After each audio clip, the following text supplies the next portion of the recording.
Meus irmãos, para quem não sabe, não podemos sair daqui sem falar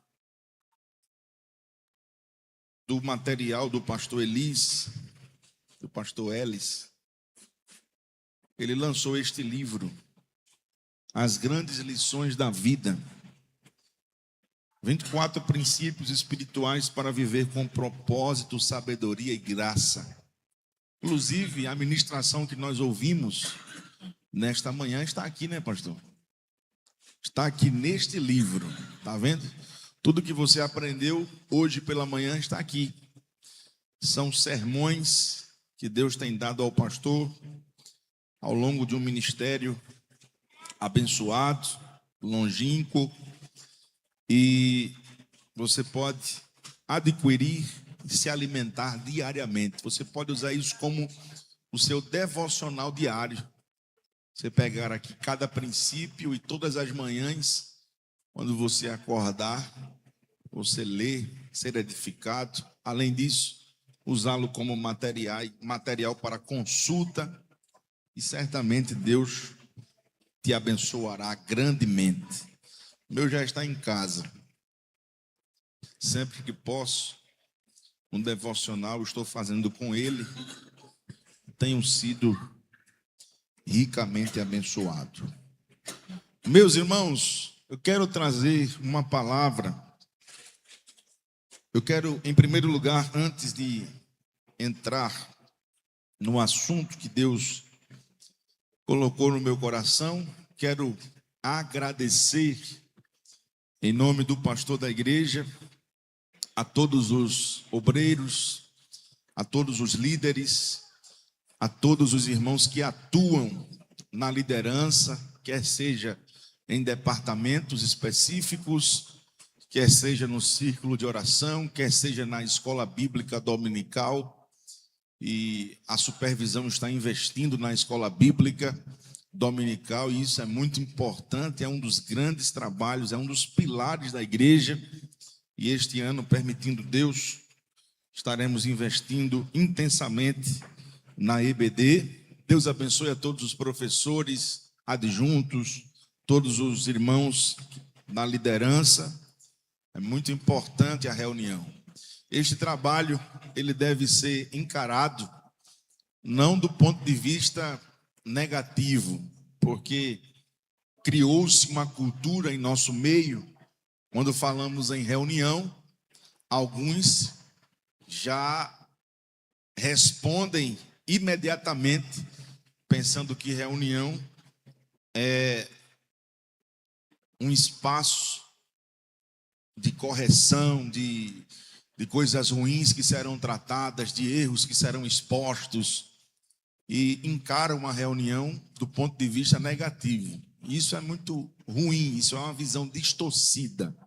Nunca encare a reunião de obreiros com esse ponto de vista.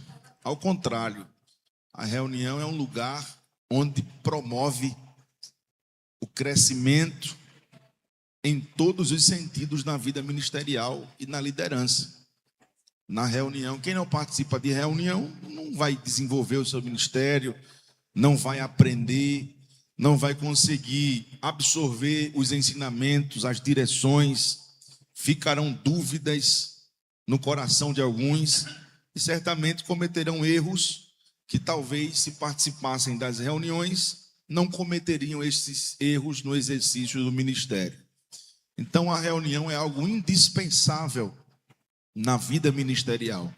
Obreiros e líderes que não participam de reuniões terão dificuldade de exercer o seu ministério de forma eficaz, porque estarão suscetíveis a errarem, a falharem, a agirem sem a devida orientação. Então, a igreja valorize esse trabalho que a igreja, que o pastor da igreja, o nosso pastor Hélio, ele implantou tanto na sede, e isso se espalha nas cidades, a reunião de obreiros e líderes.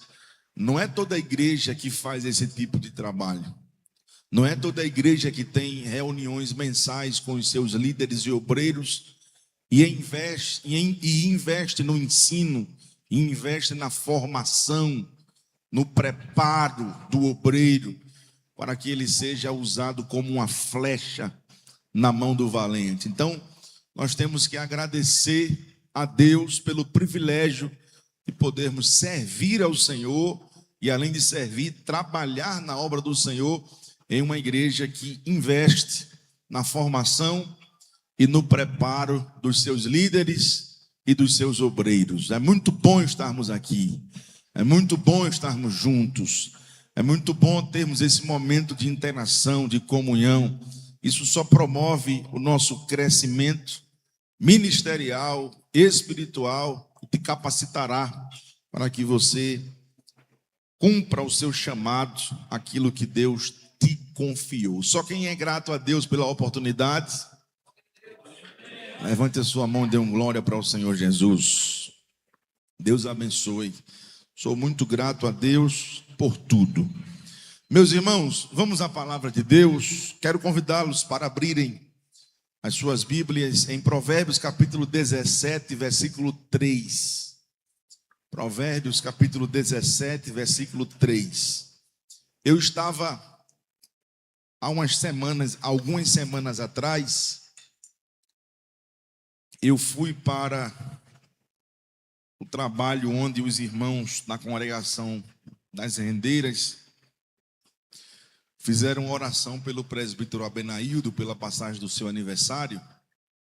E naquele dia eu levei uma Bíblia que eu tenho, e já faziam alguns anos que eu não tocava nela. E naquele dia eu olhei para a estante, peguei ela e fui. E quando eu cheguei lá, que eu abri a Bíblia, procurando um versículo, eu vi uma anotação muito antiga, de alguns anos atrás. E quando eu li essa anotação, na hora, irmãos, na hora assim, veio a ideia, né? Veio o pensamento. Os testes de Deus na vida do líder. Os testes de Deus na vida do obreiro. Na hora, assim, quando eu li, eu estava do lado do presbítero Abenaildo e disse a ele: me dê uma caneta aí, me presta a caneta aí. E ele viu quando eu anotei. Não sei se foi o senhor mesmo. Quem estava lá que eu falei? Tinha outro presbítero, não me lembro quem foi. Presbítero Jorge, foi isso? Mas tinha outro presbítero lá. Solon, não foi? Isso mesmo, presbítero Solon. E eu peguei a caneta e escrevi o que Deus me deu ali, naquele culto, naquela hora. E fui para casa, meditei, estudei, coloquei num papel e hoje eu quero tratar com os meus irmãos sobre este assunto que Deus me deu naquela ocasião para entregar aos obreiros, aos líderes. Provérbios 17, versículo 3, nos diz assim: o crisol é para a prata e o forno para o ouro. Toda a igreja no 3. 1, 2, 3. Em algumas versões diz: o Senhor prova os corações. Na minha versão fiel diz assim: mas o Senhor é quem prova os corações. E tomando por base este versículo, eu quero refletir convosco. Eu quero refletir convosco submetendo-me ao seguinte tema: os testes de Deus na vida dos seus escolhidos. Ou os testes de Deus na vida dos chamados, do líder, do obreiro. Então, para que você absorva o que nós vamos tratar, repitam após mim: os testes de Deus na vida do líder. Os testes de Deus na vida do obreiro. Esse texto nos leva para essa verdade gloriosa. Deus prova os corações. Vamos lá? Deus prova os corações. A chamada de Deus não se resume, não se restringe tão somente ao púlpito. Se a gente conversar com um jovem e dizer para ele, para um adolescente, para um jovem que sente a chama de algo de Deus na sua vida, inclusive eu passei por esta fase, se a gente conversar com esse jovem, Deus tem algo na sua vida, e o que é que você entende sobre isso? Ele vai dizer microfone, púlpito, pregação. Mas a chamada de Deus não se resume apenas ao púlpito. E eu vou mais além. O púlpito, em termos de porcentagem, é em escala menor, 20%, 25%, da chamada de Deus na vida do obreiro. Além disso aqui, existem coisas muito maiores, desafios muito maiores, que não são vistos pela igreja. Por isso eu digo que a chamada de Deus não se restringe às habilidades, às aptidões, aos dons, aos talentos. Não é para quem prega mais, não é para quem canta eloquentemente. A chamada de Deus não se resume a ocupar posições, funções eclesiásticas. A chamada de Deus não se restringe a isso, ao título, a você almejar aquela posição e ser aquilo. A chamada de Deus não se resume a isso. Tem muita gente que tem o título, mas não exerce a função. Tem muita gente que tem o título, tem a carteirinha, mas não cumpre fielmente o seu chamado. Por isso que a chamada não se restringe a isso. A chamada é um ato soberano da graça divina, pelo qual o próprio Deus convoca-nos, separa-nos e capacita-nos para... Obrigado, pastor. E capacita-nos para cumprirmos os seus propósitos aqui na terra. Eu coloquei aqui um breve conceito bíblico de chamada, que a chamada divina, ela carrega a ideia de uma iniciativa de Deus. Quem deu o primeiro passo foi Deus. Quem escolheu foi Deus. Quem separou foi Deus. Então a iniciativa veio de quem? Jesus disse isso, né? Não foi vós que escolhestes a mim, mas eu vos escolhi a vós e vos nomeei para que vades e deis fruto, e o vosso fruto permaneça. Então, a chamada, antes de tudo, é uma iniciativa divina. Deus disse isso a Jeremias: antes que te formasse no ventre materno, eu te escolhi, eu te consagrei. O que é consagrar? Separar para uso exclusivo ao serviço de Deus. Deus está dizendo: eu te escolhi, eu te separei e eu já te dei. 3 coisas importantes, não é? Deus escolhe, Deus separa e Deus entrega. Deus outorga autoridade, unção, capacitação para o exercício daquilo que Deus estabeleceu para a vida daquela pessoa. Então, a chamada é uma iniciativa divina. No Antigo Testamento, o verbo hebraico usado frequentemente para o chamado pessoal irrevogável traz essa ideia, traz esse significado. Biblicamente, nós podemos compreender 3 tipos de chamados. Quantos tipos de chamados? 3 tipos. O primeiro chamado, a chamada para a salvação. Todos são chamados por Deus para a salvação. Todo ser humano é chamado por Deus para salvação, independente de etnias, independente de faixas etárias, independente de raças, todos. A chamada à salvação é para todos. Deus não chamou alguns e escolheu arbitrariamente alguns para a salvação.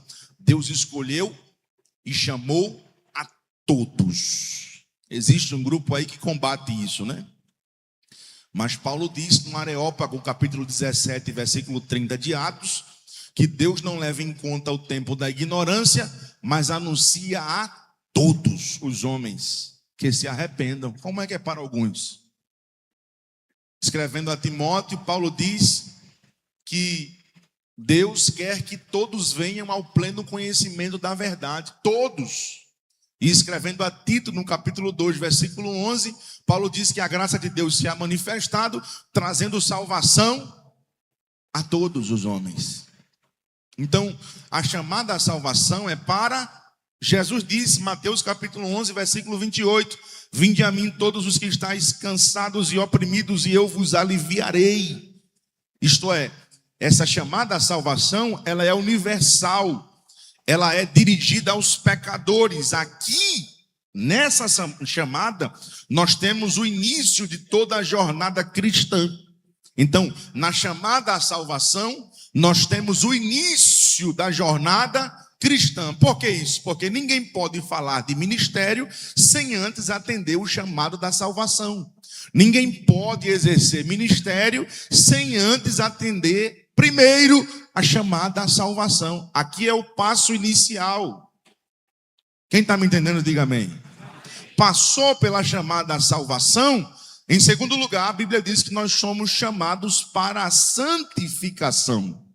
Escrevendo na primeira epístola aos Tessalonicenses, no capítulo 4, versículo 7, o apóstolo Paulo diz: porque Deus não nos chamou para a impureza, mas para a santificação. Em outras versões diz, porque não nos chamou Deus para a imundícia, mas para o quê? Mas para o quê? Então, após a salvação, fomos chamados à salvação, aceitamos, ok. O início da jornada cristã, ok, parou aí? Não. Deus agora nos chama para a santificação. Continua o processo de transformação na vida do crente. E a chamada à santificação não é opcional, mas é algo essencial na vocação cristã. E eu coloquei aqui que fomos separados por Deus, mas estamos sendo continuamente moldados pelo Espírito Santo na santificação progressiva. Nós estamos sendo moldados pelo Espírito Santo de Deus e Ele vai nos aperfeiçoando. Sem a santificação não há legitimidade no serviço cristão. Sem a santificação não há o quê? Legitimidade no serviço cristão. Porque antes de fazer a obra de Deus, é necessário ser de Deus. Eu vou repetir, antes de fazer a obra de Deus, é necessário ser de Deus. Santificação. O serviço nasce.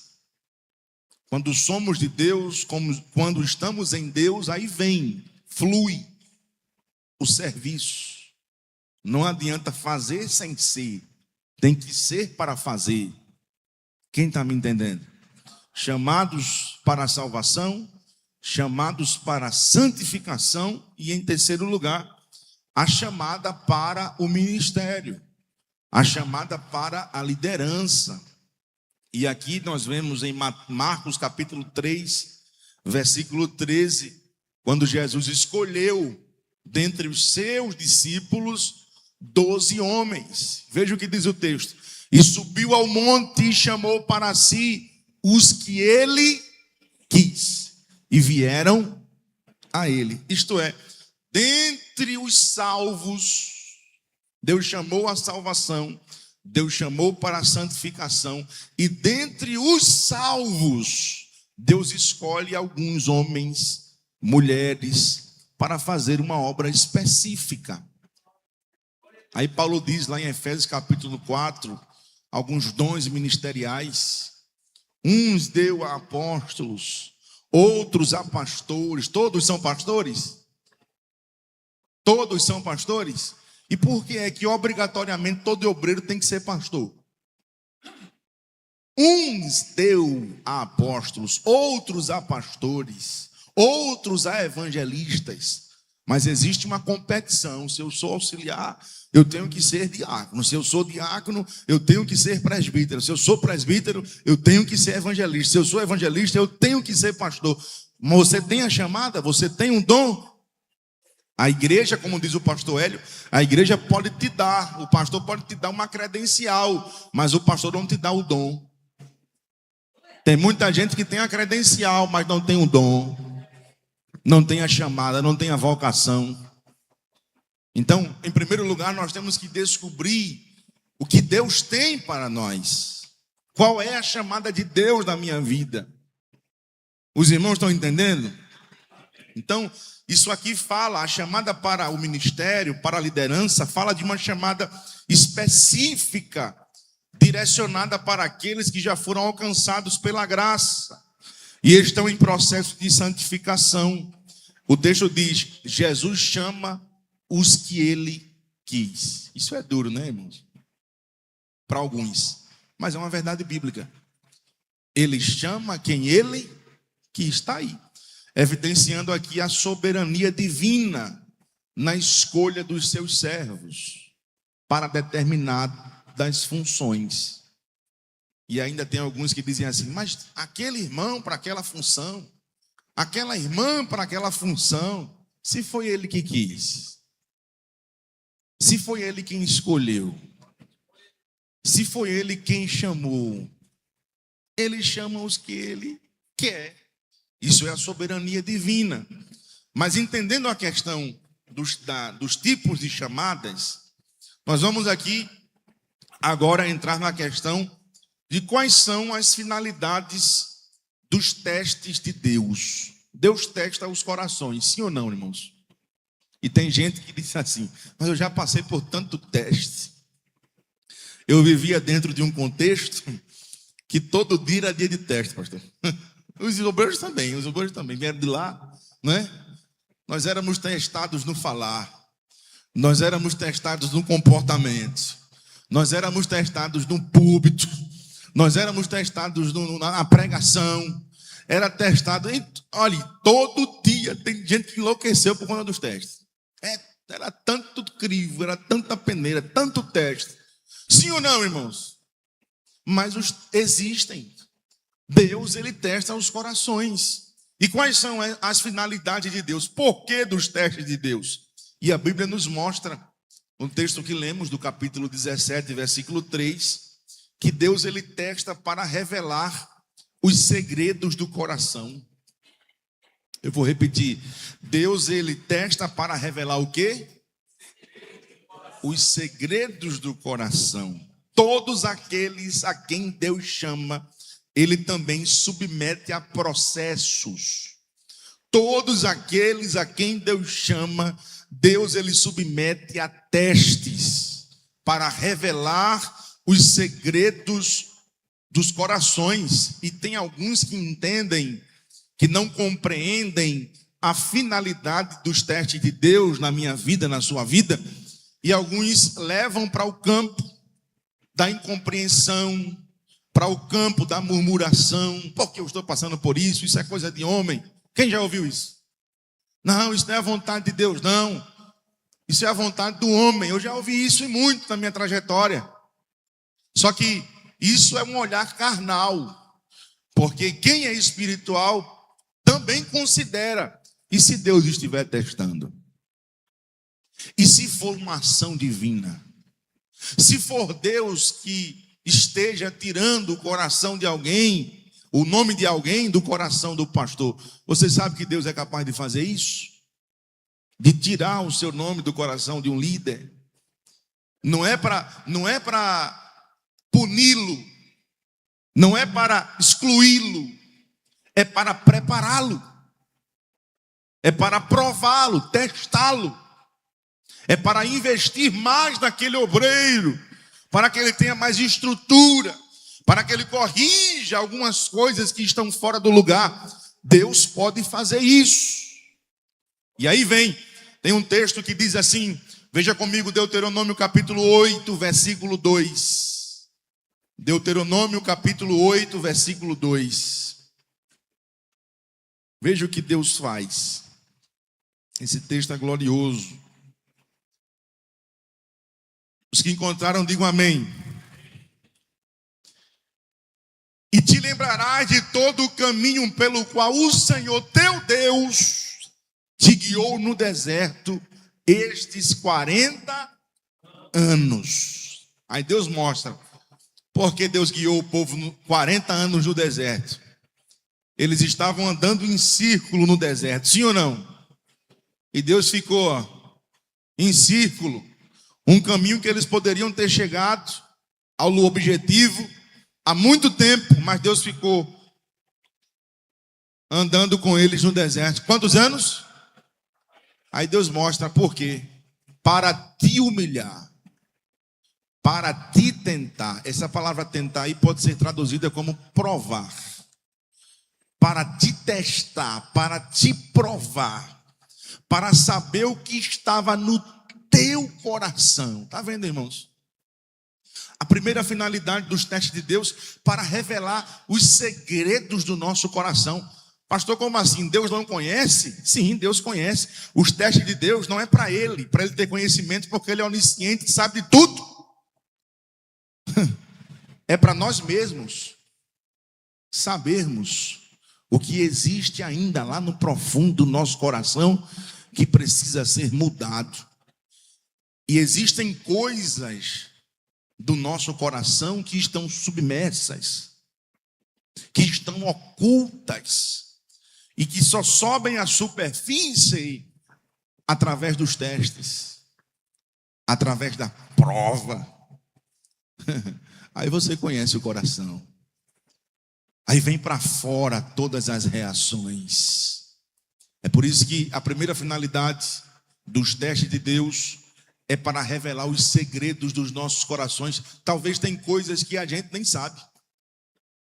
Talvez tem coisas lá que a gente nem imagina. Tem reações que estão guardadas lá dentro, que Deus sabe porque Ele é onisciente. E Ele sabe que isso precisa mudar. Aí o que Ele faz? Te submete a um processo, a um teste, para que você descubra que isso está no seu coração e corrija isso um quanto antes, para não atrapalhar o seu chamado. Olha o texto. Ele te levou para te humilhar. E Deus faz isso para te provar, para te testar, para saber o que estava no teu coração. Irmãos, aquela geração que saiu do Egito, eles estavam prontos para entrar na terra prometida? Daquela geração que saiu do Egito, mais de 1,5 milhão de pessoas que saiu do Egito, somente 2. Aí Deus ficou no deserto, revelando quem eles eram. Olha quem vocês são, bezerro de ouro. Olha quem vocês são, murmuradores. Olha quem vocês são. Aí quando Deus revelou, não estão aptos para alcançar a promessa. Vão perecer no deserto. Aí Deus levanta outra geração, os filhos da primeira geração, os netos da primeira geração. Os filhos herdarão a terra. Mas essa geração que não está preparada, só 2. Josué e Caleb. Está vendo? Então, os testes de Deus, em primeiro lugar, é para revelar os segredos que talvez não conheçamos, mas que existem em nós e precisam ser trabalhados. Deus não prova para destruir. Deus prova para aprovar. Deus não prova para envergonhar. Deus prova para aperfeiçoar. Deus não leva para o deserto apenas porque é um lugar de escassez, mas o deserto também é um ambiente de revelação. O deserto é um ambiente de transformação. O deserto é onde Deus nos prepara. Os irmãos estão entendendo? Então a primeira finalidade dos testes de Deus, para revelar o que há em nosso coração. Em segundo lugar, para testar a autenticidade da nossa fé. Sabe quem diz isso? O apóstolo Pedro. Vamos ver? Primeira epístola de Pedro, capítulo 1, versículo 6 e o versículo 7. 1 Pedro, você que está em casa acompanhando, acompanhe conosco também. 1 Pedro, capítulo 1, versículo de número 6 e o versículo 7. Veja o que diz. Em que vós grandemente vos alegrais, ainda que agora importa, sendo necessário, diga comigo assim, sendo necessário, que estejais por um pouco contristados com várias tentações. Essa palavra tentações aí é provações, testes. Vocês estão sendo contristados com provações, com testes. E qual a finalidade dessas provas? Olha aí. Para que a prova da vossa fé, muito mais preciosa do que o ouro que perece e é provado pelo fogo, se ache em louvor e honra e glória na revelação de Jesus Cristo. Pedro está aqui mostrando, ele explica que as provações servem para testar a autenticidade da nossa fé. Você já viu aquele crente que quando passa por um teste, passa por uma prova, ele desfalece na fé? Já pensa em abandonar Deus, já pensa em colocar Deus no canto da parede, porque tem gente que acha que pode colocar Deus no canto da parede e começa a questionar o caráter divino. Eu já vi gente que na hora da dor, na hora da perda, questiona o caráter divino. Mas por que Deus permitiu isso? Mas por que eu estou passando por isso? Deus não é bondoso, Deus não é amor. Aquela prova está revelando a autenticidade da fé daquela pessoa. Se é genuína, se é verdadeira, se é sólida, se é madura, ou se é uma fé superficial, que precisa ser amadurecida. Então, a provação testa a autenticidade da nossa fé. E em terceiro lugar, a terceira finalidade dos testes de Deus na nossa vida é oportunidade que Deus nos dá de crescimento. Vamos lá, diga assim comigo. Uma das finalidades dos testes de Deus na minha vida é uma oportunidade de crescimento. Porque a Bíblia descreve um processo de purificação onde a aflição e a prova age como um refinamento necessário. O senhor vai sair? Deus abençoe, viu? Ele tem um compromisso, vai precisar sair agora. Então, Deus descreve um processo de purificação, onde a aflição e a prova age como um refinamento necessário. Quer ver? Veja comigo, Zacarias capítulo 13, versículo 9. A gente vai enxergar isso, uma profecia que revela-nos essa grande verdade. Zacarias, profeta Zacarias, capítulo de número 13, versículo 9. E farei passar essa terceira parte pelo fogo. Quem está dizendo aí? Diga assim comigo, Deus. E o que Deus está dizendo? Vai passar pelo fogo. Vou fazer passar pelo fogo. E a purificarei, como se purifica a prata. E a provarei. Olha o que Deus está dizendo. Vou provar, como se prova o... Ela invocará o meu nome e eu a ouvirei. Direi, é meu povo, e ela dirá, o Senhor é meu Deus. Mas só vai clamar, Deus só vai ouvir, só vai reconhecer que é de Deus quem for aprovado no processo da purificação. Então, os processos de Deus é uma oportunidade de crescimento. Você pode crescer em comunhão, você pode crescer em intimidade, você pode crescer na fé, você pode crescer no ministério. Tudo isso através dos testes que Deus nos submete a passar. Quem me entende, diga amém. Os irmãos estão entendendo? Então, não encare. Eu estava essa semana conversando com um obreiro e ele compartilhou um sentimento que ele tinha no coração. E quando ele compartilhou aquele sentimento, na hora me veio no coração, na mente, Deus pode estar submetendo esse obreiro a um teste. E ele não está compreendendo o teste de Deus. E eu disse a ele, na vida ministerial existem fases. Tem fase que Deus vai te levar para falar com Acabe no palácio dele. Mas tem fase que Deus vai te dizer, sai daí, e te esconde no ribeiro de Querite. E Deus está dizendo: você vai ficar escondido e sou eu quem vou esconder. Você sabia que Deus pode te apagar? Levar para os matos, para o anonimato. Deus pode nos conduzir. Está precisando de passar um tempo aqui em Lodebar, né? No anonimato, numa terra árida. Vai ficar aqui e a gente questionar: não, eu não aceito isso. Aí Deus diz: fica aí, rapaz. Se for Deus. Se for um teste de Deus. Você já pensou, já olhou, já imaginou por outro ângulo? Se for Deus quem estiver fazendo isso. E eu estou aqui sem compreender o projeto de Deus. Então, eu coloquei aqui, creio que não vai dar tempo de falar tudo, mas eu coloquei aqui alguns tipos de testes de Deus. Existem vários outros, a lista é muito grande. Eu não tenho uma capacidade como os pastores e ensinadores têm. E eu falo isso sem demagogia. Eu falo isso sem falsa humildade. Mas reconhecendo a minha limitação. Eu sou limitado. E eu sou muito carente da graça de Deus. Mas existem outros pastores que poderiam pegar os tipos de teste de Deus e esmiuçar outras áreas.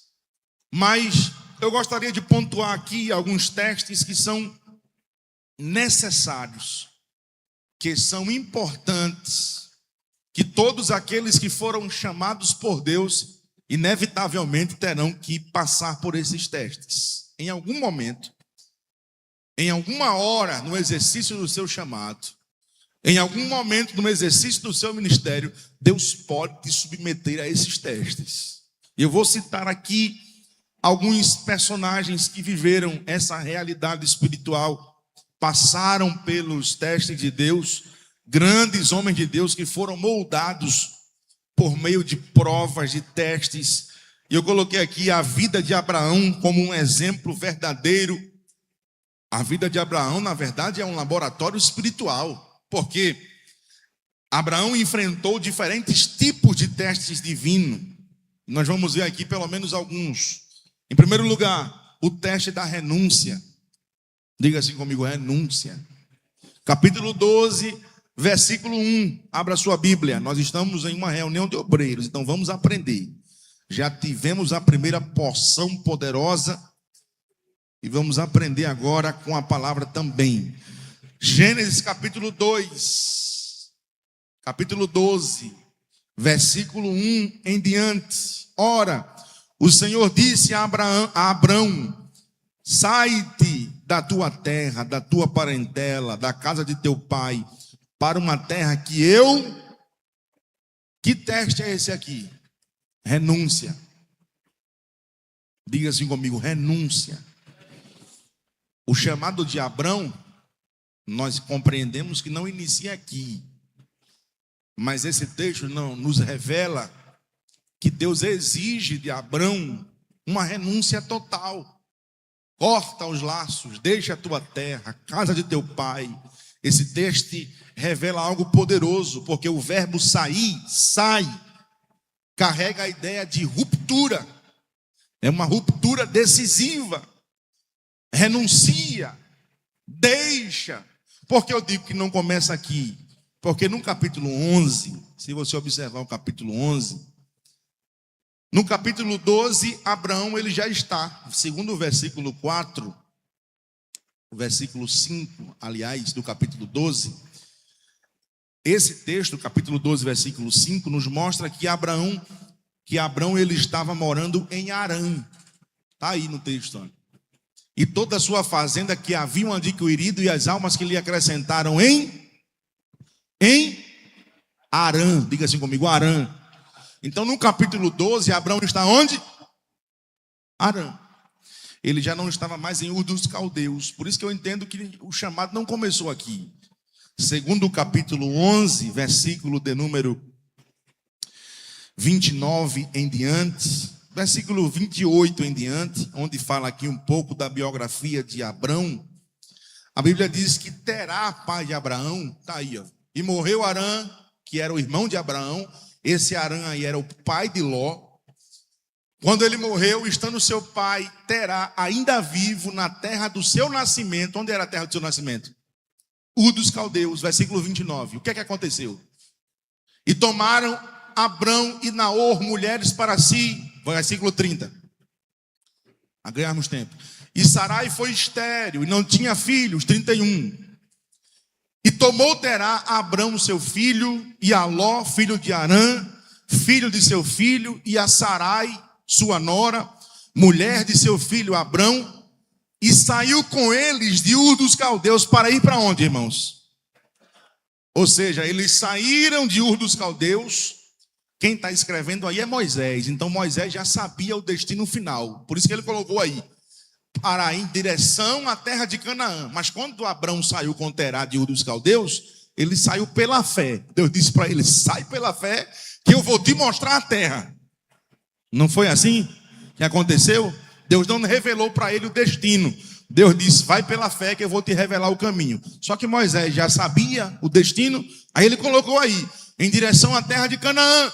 Só que no meio do caminho aconteceu algo. O que aconteceu? E vieram até Harã e habitaram ali. Agora veja uma informação importante. Quando eles saíram de Ur dos Caldeus, veja quantas pessoas saíram, segundo o texto. Saiu Abrão, saiu o seu pai Terá, saiu o seu sobrinho Ló e sua esposa Sarai. Quantas pessoas? 4 pessoas saíram de Ur dos Caldeus. Eles chegaram em Harã. Se você pegar um mapa depois, geográfico, você vai ver que Ur dos Caldeus ficava localizada em uma região superior, em cima. Harã ficava numa região pouco centralizada e Canaã embaixo. Então podemos dizer que entre Ur dos Caldeus e Canaã, Harã ficava no meio do caminho entre Ur dos Caldeus e Canaã. Ele andou, saiu de Ur dos Caldeus e parou aonde? No meio do caminho. E por que parou no meio do caminho? Porque o capítulo 12, versículo 5 diz que Harã era uma terra que gerava prosperidade. Porque ele saiu apenas 4 pessoas de Ur dos Caldeus. Quando chegou em Harã, Abrão enriqueceu. Está no texto aí, ó, olha aí. E tomou Abrão Sarai sua mulher e a Ló, filho de seu irmão, e toda a sua. Ele saiu com fazenda de Ur dos Caldeus? Está lá isso. Saiu quantas pessoas? Saíram quantas pessoas? Só que em Harã, fazenda, e o texto vai mais além. As almas que haviam adquiridos e que se lhe acrescentaram aonde? Ele enriqueceu em Harã, irmão. Sabe por que ele ficou em Harã? Porque Harã era uma terra de prosperidade. Abraão cresceu financeiramente. E quando a gente cresce financeiramente, para que sair daqui, né, pastor? Está muito bom aqui. Esse negócio de terra para a terra da promessa. Está muito bom aqui, ó. As almas se acrescentando, eu enriquecendo. Ah, acomodação, comodidade. Tem uma geração aí em busca de comodidade. Aí Deus disse: epa, vou descer. Eu não chamei Abrão para parar no meio do caminho. Eu chamei Abrão para ir para a terra da promessa. Aí Deus desce em Harã. Arão, eu não te chamei para parar aqui em Harã, Abrão. Sai da tua terra, da tua parentela, da casa de teu pai. Está muito bom aí, né? Está muito bom aí, né? Vai-te embora para uma terra que eu te mostrarei. Vai embora, sai daí, Abrão. E ele teve que decidir: riqueza, comodidade, família, conforto, ou renunciar para atender o chamado de Deus. Vai ter momentos que Deus vai nos colocar nessa posição. E aí? Vai aceitar o meu chamado? Vai renunciar às coisas materiais? Estás disposto a renunciar o conforto financeiro, a comodidade? Estás disposto? Eu sei que aí em Harã, Abrão, tu adquirisse uma fazenda. Eu sei que aí em Harã, Abrão, as almas se acrescentaram. Tu tens servos agora à tua disposição. Saísse de Ur dos Caldeus puxando a cachorrinha com 4 pessoas. E em Harã agora tu tem servos, Abraão, tu tem servas, tu tem riqueza, mas eu te chamei para uma terra de propósitos, sai daí. E agora? Está disposto a renunciar para atender o chamado de Deus? Fica a pergunta de reflexão. Aprenda que renunciar não é perder, mas é reposicionar Deus no centro. Quando você renuncia, Deus está no centro. Quando você abre mão, você reposiciona Deus para o centro da sua vida. Quem diz amém?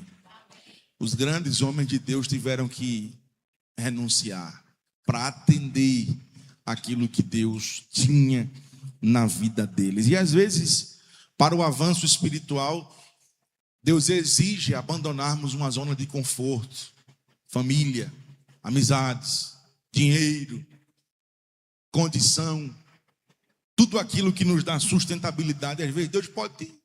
sai daí, vai pela fé. Se Deus te chamar, se Deus exigir de ti uma renúncia, o que tu farás? Pode ser um teste de Deus. Pode ser Deus te submetendo a um teste.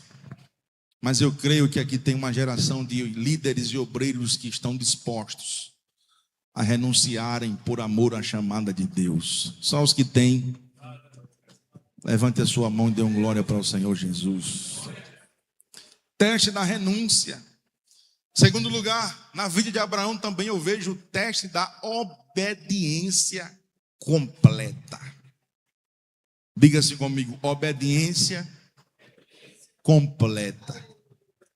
Às vezes Deus dá uma ordem muito clara e a gente quer dar um jeitinho, né? Brasileiro tem esse adágio popular que o brasileiro dá um jeitinho para tudo. Quem já ouviu isso? Às vezes Deus dá uma orientação, eu quero isso assim, assim, assim. A gente obedece, mas de forma parcial. Porque não obedecemos de uma forma completa. Queremos fazer do nosso jeito, da nossa forma. Qual foi a ordem de Deus para Abraão? Sai da tua terra, do meio da tua parentela e da casa de teu pai. Foi assim ou não foi? Em Harã, Abraão saiu, deixou a casa do pai, deixou a parentela, o pai já havia morrido. E vale dizer que quando Deus chamou, para não ficar dúvida, se eu fechar aqui as brechas para não ficar dúvida, quando Deus chamou Abraão na sua terra natal. Deus chamou Abraão na sua terra de origem, Ur dos Caldeus. Capítulo 15, versículo 7. Pode aí para a gente ver se não é. Capítulo 15, versículo 7. Disse-lhe mais, eu sou o Senhor, que fiz o quê? Que te tirei de onde? Foi de Harã? Deus está dizendo, quando eu me revelei, foi na tua terra de origem, Ur dos Caldeus. E para fechar o argumento, Atos capítulo 7, versículo de número 2 e o versículo de número 3. Vamos ver. Varões, irmãos e pais, ouvi. O Deus da glória apareceu a Abraão, nosso pai, estando aonde? Antes, fechou. Acabou a dúvida. Antes de habitar a chamada de Abraão foi aonde? Ur dos Caldeus. Capítulo 12, ele está em Harã. Então, é uma confirmação, é uma renovação da chamada. Porque no capítulo 12 ele está em Harã. Mas Deus deu uma orientação muito clara a Abraão.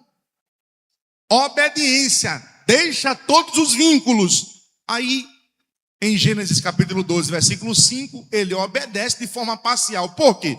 Porque ele levou o seu sobrinho Ló consigo. Ele levou Ló.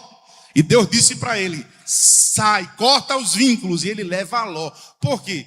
Porque ele não tinha filhos. Ló era filho do seu irmão Harã, que morreu na Mesopotâmia. E ele se afeiçoou. Flávio Josefo diz que ele se afeiçoou a Ló de tal forma que ele não enxergava Ló como um sobrinho, mas ele enxergava Ló como seu próprio filho. Aí ele leva Ló no pacote. Aí se você observar, irmãos, do capítulo 12 até o capítulo 13, versículo de número 14, Deus não fala mais com Abrão. Deus não se revela mais a Abrão. Deus dá orientação. Abrão é assim. Aí Abrão obedece parcialmente. Aí Deus não orienta mais não. Deus não fala mais. Deus não se manifesta mais a ele. Por quê? Porque ele obedeceu a Deus de forma parcial. Ele levou Ló consigo. Aí Deus não falou mais com Abrão. Deus não orienta mais Abrão. Deus não se manifesta mais a Abrão. Até que Abrão resolvesse o problema. Tem coisas que podem estar acontecendo na vida ministerial, na liderança. Deus já orientou, Deus já mostrou o que tem que ser feito, Deus já direcionou, Deus já falou, e a gente fica querendo dar um jeitinho, colocando coisas, elementos a mais daquilo que Deus disse. Aí Deus se cala, Deus não fala, Deus trava a vida ministerial. E tem pessoas que vivem 1 ano, 2 anos, 10 anos, 15 anos, e Deus dizendo: até quanto vai resistir a minha palavra? Até quanto não vai submeter a minha orientação? Obedece aquilo que eu já te disse. Aí quando os pastores de Ló começaram a brigar com os pastores de Abrão, Abrão entendeu um sinal. Opa! Eu preciso cortar o vínculo. Ló, vem cá, meu sobrinho. Foi o que, titio? Se tu escolheres a direita, eu vou para a esquerda. Se tu escolheres a esquerda, eu vou para a direita. Os testes revelam os segredos do nosso. Quando Abraão disse assim, escolhe pela consideração do patriarca, era para ele ter dito o quê? Quem sou eu, meu tio? O Senhor tem as clãs brancas. Segundo o código de Hammurabi, que estava em vigor nesse contexto, o direito de escolha era do mais velho. Mas Abraão disse: se tu fores, escolhe aí. Se ele honrasse o seu tio, ele teria dito: não, tio, quem escolhe é o Senhor, fique à vontade. Mas os testes revelam os segredos. Ló se demonstrou egoísta. Ló se demonstrou individualista, porque ele não deu o direito de escolha ao seu tio, ao seu pai de criação. E ele olhou o lado bom, as campinas, e disse: eu vou é para lá, a terra seca fica para ele. Só que a bênção não estava na terra, a bênção estava com Abrão. Aonde ele chegasse, Deus o abençoaria. Aí quando Abrão obedece completamente à voz de Deus, irmãos, capítulo 13, versículo 14, veja o que diz. 13, 14. E disse o Senhor a Abrão, veja, Deus não falava com ele mais. No versículo 13, eles cortaram relações. Aí quando ele cortou e obedeceu, no versículo seguinte, 14. E disse o Senhor a Abrão, depois que Ló se apartou dele. Deus só torna a falar quando obedecemos a sua voz. Deus só tornou a falar com Abrão. Está lá, está escrito aí, ó. Depois que Ló se apartou dele. Depois que obedece, tem promessas ampliadas. Aí Deus disse: Abrão, levanta agora os teus olhos e olha desde o lugar onde estás para a banda do norte, do sul, do oriente, do ocidente. Deus está dizendo: Abrão, você obedeceu? Levanta os teus olhos.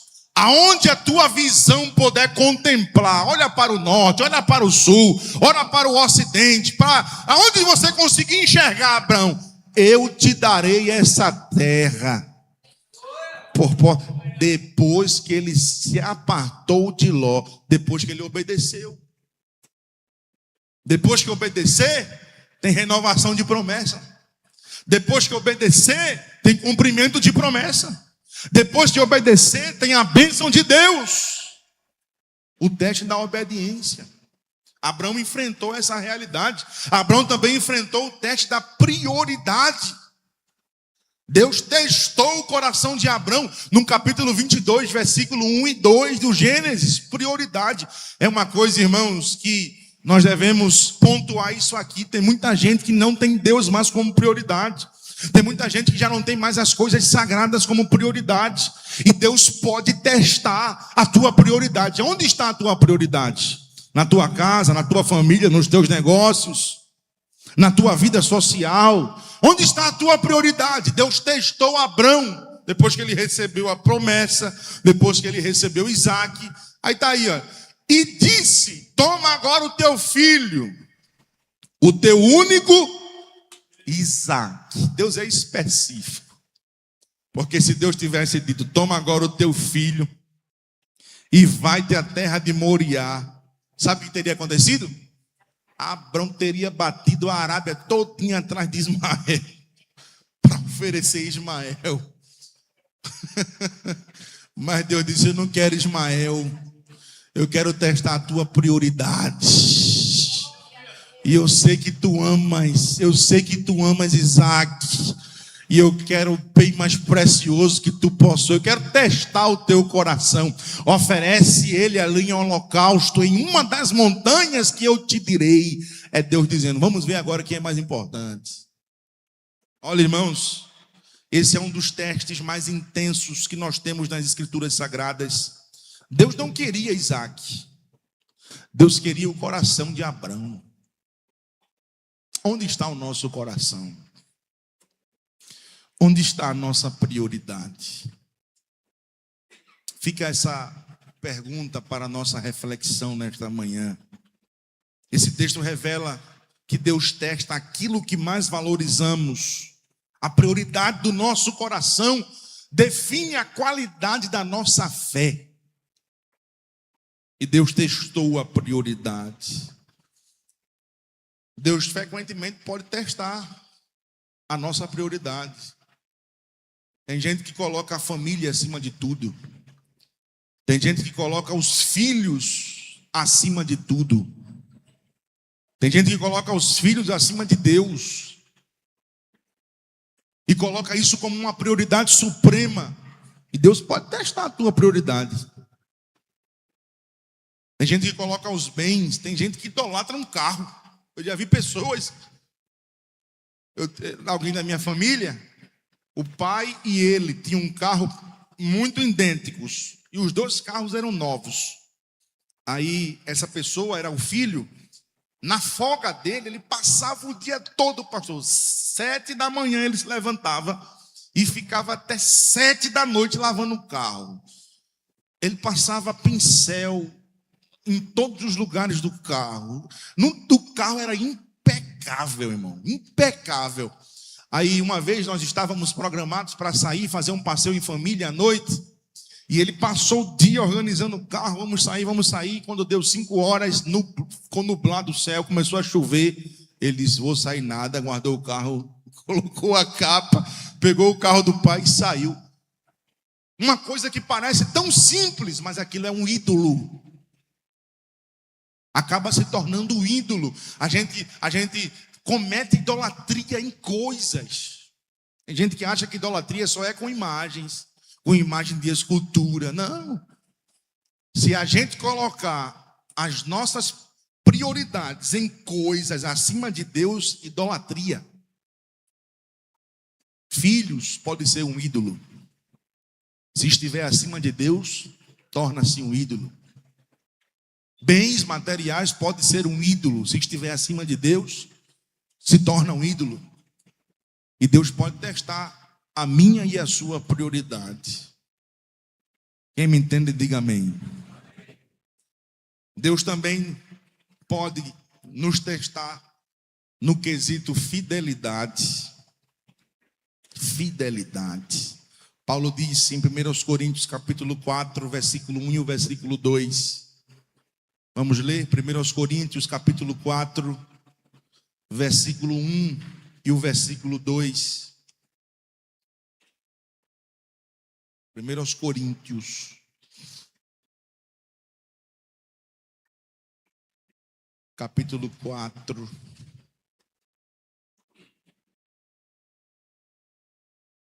Que os homens nos considerem como ministros de Deus e dispenseiros dos mistérios de Deus, Além disso, requer-se dos dispenseiros que cada um se ache, vamos lá, que cada um se ache fiel.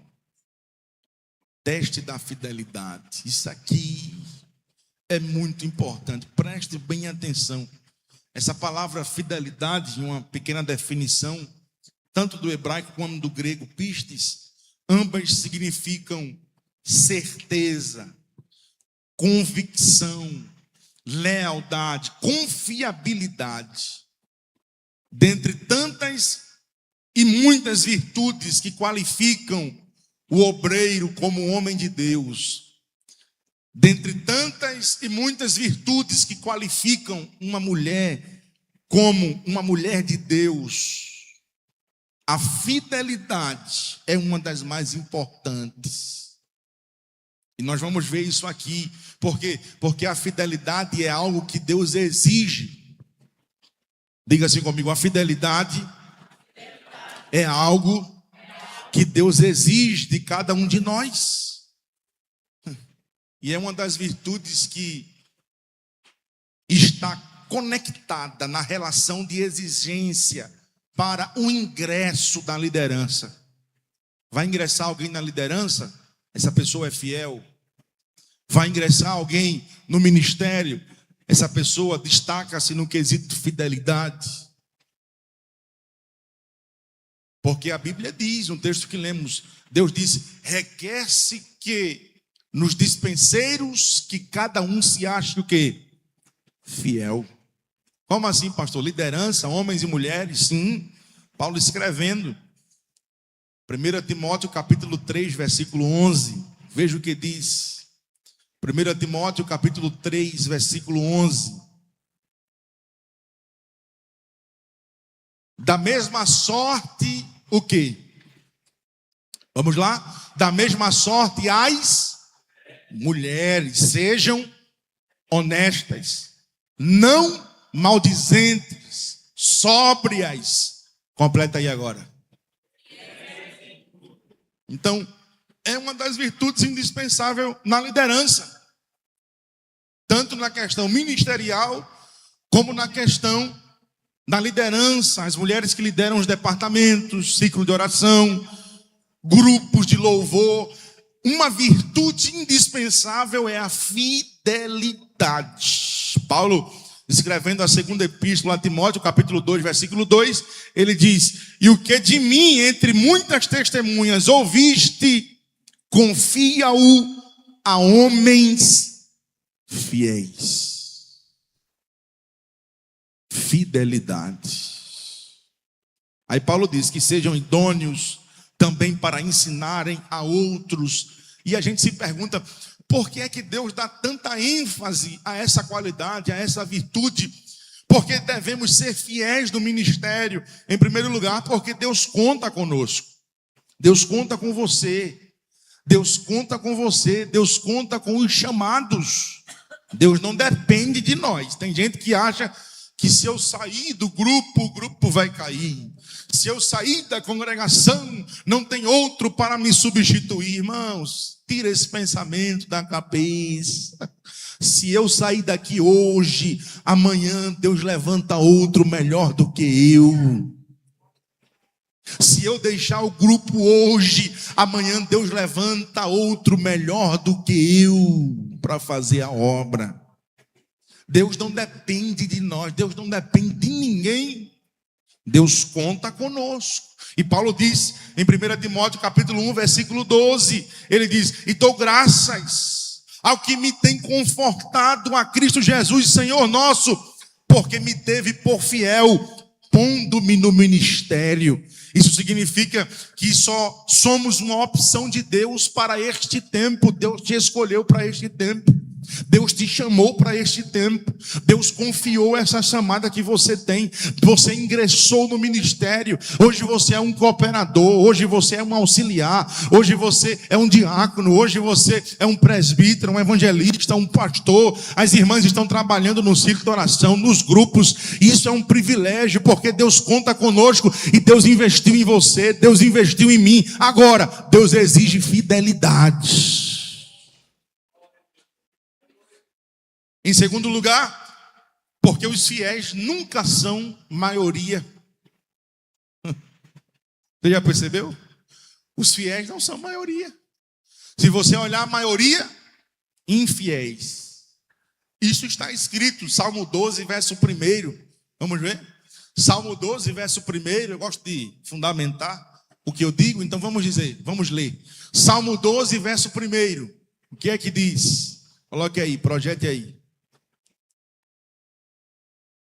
Vamos ler e mostrar que os fiéis não são maioria. Salva-nos, Senhor, porque faltam os homens bons. Complete o versículo.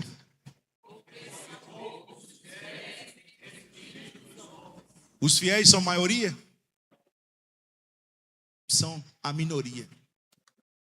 O salmista diz, porque são poucos os fiéis entre os filhos dos homens. E isso abrange a igreja também. Você vai olhar para o ministério, obreiros que estão travados, obreiros que não avançaram, obreiros que não estão progredindo, evoluindo, obreiros que estão com uma chamada presa. Por quê? Infidelidade a Deus, infidelidade ao ministério. O ministério tem uma visão. No ministério não pode ter duas visões, embora que nós podemos ter visões diferentes, como o pastor já ensinou aqui, mas nós temos que seguir a visão do líder. O pastor Hélio foi o homem que Deus levantou, e nós estamos seguindo a visão do líder, como gritou o exército de Gideão. O que é que o exército de Gideão gritou quando desceu para o campo de batalha? Ele gritou, pelo Senhor e por Gideão, pelo líder. Pelo Senhor e por Gideão, pelo Senhor. Aí quando tem essa unidade na mesma visão, com 300 é capaz de fazer um estrago. Pelo Senhor e pelo líder. Agora, tem obreiros que não são fiéis à visão do líder. O pastor dá uma orientação, mas eu não aceito isso não, eu vou fazer diferente lá. Infidelidade, uma hora vai travar, uma hora vai dar errado, uma hora vai vir à tona. E o que vai acontecer? Você vai perder a oportunidade. O ministério investiu, colocou lá, confiou em você, e você faz tudo diferente como o ministério tem dito e orientado, vai dar errado. O que nós fazemos aqui em Caruaru é o que o pastor executa lá. Nós não vamos fazer nada diferente aqui. E se for fazer algum trabalho, alguma coisa, consulta o pastor, liga para o pastor, eu ligo para ele, converso com ele, peço a permissão dele, peço a orientação dele, e a gente aqui reproduz o que o pastor nos ensina, a mesma visão. Sim ou não, irmãos? Temos que ser fiéis a Deus, temos que ser fiéis ao ministério e fiéis ao líder. Deus colocou um líder sobre mim, Deus colocou um líder sobre ti, todos nós estamos debaixo de uma liderança. Sim ou não, irmãos? Agora tem obreiros que não são fiéis, nem a Deus, nem ao ministério, a visão do líder, nem ao líder que Deus colocou sobre ele. Não é sincero, não é honesto. E você acha que Deus aprova isso? Não é pecado, jamais. Mas Deus pode reprovar uma ação nossa contra o líder. Deus pode reprovar e a gente sofrer a consequência por conta disso. Jesus diz, capítulo 18, versículo 8 de Lucas: quando, porém, vier o Filho do Homem, porventura achará fé na terra? E tem um provérbio que eu gosto muito, Provérbios, capítulo 20, versículo 6, nos diz assim: qual cada qual entre os homens apregou a sua bondade. Mas o homem fiel, quem o achará? Fidelidade, meu irmão. Sangue dá na canela, mas você permanece fiel a Deus, fiel ao ministério, fiel ao líder, fiel à chamada que Deus te entregou, para não perder os investimentos de Deus. Tem gente que Deus investe, capacita, levanta, dá uma oportunidade e a pessoa deixa a oportunidade cair das suas mãos como areia que vai caindo pelas pontas do dedo. Por quê? Por infidelidade. Mas eu creio que essa palavra é apenas instrutiva, de orientação. Outra coisa muito importante, digno de destaque aqui, e eu vou até aqui, não vou mais nos demais pontos devido ao horário, mas outra coisa muito importante é a fidelidade à doutrina, irmãos. Eu tenho que dizer isso. Fidelidade ao ensino bíblico. A nossa regra de fé e prática é o quê, irmãos? É o quê? Cadê a palavra? Cadê a palavra? Levante aí. A nossa regra de fé e prática é a palavra. Então nós temos que ser fiéis dispenseiros não é fiéis dispenseiros dos teólogos da internet. Tem gente que escuta, aprendeu uma coisa a vida inteira, aí vê um Reels de 50 segundos na internet de um teólogo com uma visão oposta, aí desconsidera tudo o que aprendeu. Não, ele está certo, é isso mesmo, o ensino é isso aí.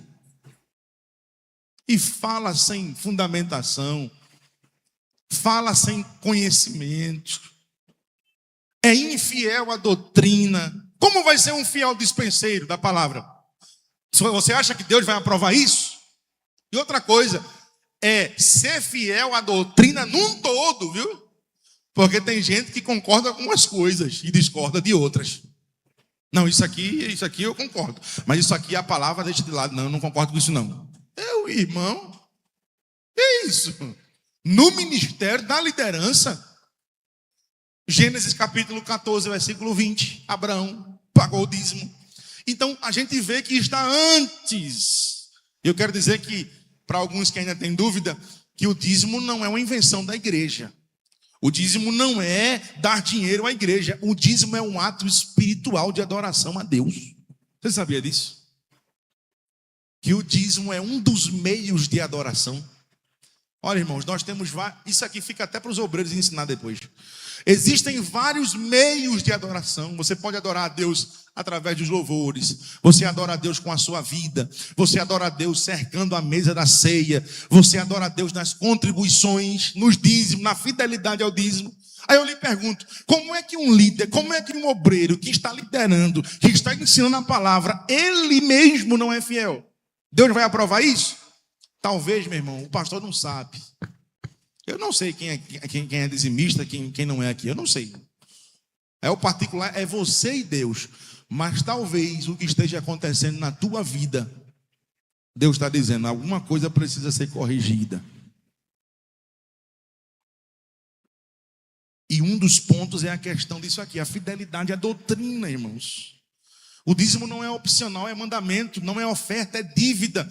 O dízimo não é sobra, é primícia, não é peso, é uma bênção. E nós vamos ver, o dízimo é antes da lei, o dízimo está na lei, o dízimo está nos livros históricos, nos livros poéticos, nos livros proféticos, o dízimo está no Novo Testamento, o dízimo está nas epístolas, em toda a Bíblia.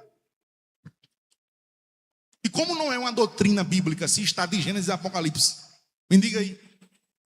Como é que está restrito apenas à lei? Isso é incoerência. Isso é infidelidade à doutrina. Sim ou não, irmãos? Eu nunca falei disso, mas eu senti de Deus de dar essa palavra para o despertamento. Dízimo não é uma questão financeira, é uma questão espiritual. E existem alguns que dizem assim, eu já vi, essa palavra aqui eu já vi. Uma vez conversando, a pessoa me disse assim, mas pastor, o que eu ganho não sobra. Aí eu disse, o problema está aí. Porque o dízimo não é sobra. O dízimo é primícias. Você dá sobra aos animais domésticos. Espera aí, deixa eu abrir um parêntese aqui. Porque a geração de hoje não dá sobra aos animais domésticos mais não. Dá o filé mignon. Investe, paga, gasta caro com os animais e com Deus, dá não, Senhor. É o que a gente vê hoje. E eu vou dizer aqui, vou dar um exemplo e a gente conclui. Uma coisa tão simples, né? Sabe por que Deus rejeitou a oferta de Caim? Vamos ver? Gênesis capítulo 4, todo mundo abrindo a Bíblia. Gênesis capítulo 4. Vamos entender aqui. Gênesis capítulo 4, versículo de número 2. E deu à luz mais a seu irmão Abel. E Abel foi pastor de ovelhas. E Caim foi lavrador da... Vamos lá para as ofertas agora, viu? E aconteceu ao cabo de dias. Em algumas versões diz assim. E aconteceu que passados dias, trouxe do fruto da terra uma oferta. Agora vamos ver a de Abel, versículo 4. Veja a diferença aí. Quem é inteligente vai pegar. E Abel também trouxe olha as primícias aí. Caim, depois de uns dias, eu colhi, eu peguei aqui a minha plantação, o que sobrar eu levo para o Senhor. Abel não. Os primeiros, os primogênitos, primícias, eu vou levar para o Senhor. Você sabia que uma das razões da oferta de Caim ser reprovada foi as primícias? Aí, dízimo. Tem muita gente que pode estar sendo reprovada diante de Deus por conta disso e não sabe. Está travado financeiramente. Vive enrolado. Está travado na prosperidade, nas bênçãos de Deus. Por quê? Porque houve teólogo de internet. Todas as pessoas que são contra o dízimo, a maioria são avarentos. Aí tem uma pessoa que uma vez me disse, em tom de raiva, mas o dízimo não tem nada a ver com a salvação. Aí eu disse também em tom de raiva, depende. Como assim? O senhor está dizendo que interfere na salvação? Eu digo sim. Por quê, pastor? Eu disse, porque a Bíblia diz que o avarento não herdará o reino do céu. Se for avarento, não vai para o céu. E Deus criou esse mecanismo do dízimo justamente para blindar o nosso coração. O dízimo nos protege. O dízimo blinda o nosso coração. O dízimo é um antídoto contra a avareza. E Deus criou isso aí para nos proteger. Para que nós não percamos a prioridade, a centralidade de Deus na nossa vida. Então, teste da fidelidade envolve tudo. Tudo. Fidelidade a Deus, fidelidade ao líder, fidelidade ao ministério, fidelidade à igreja, fidelidade à doutrina, em todos os seus aspectos, viu, irmãos? Em todos os seus aspectos.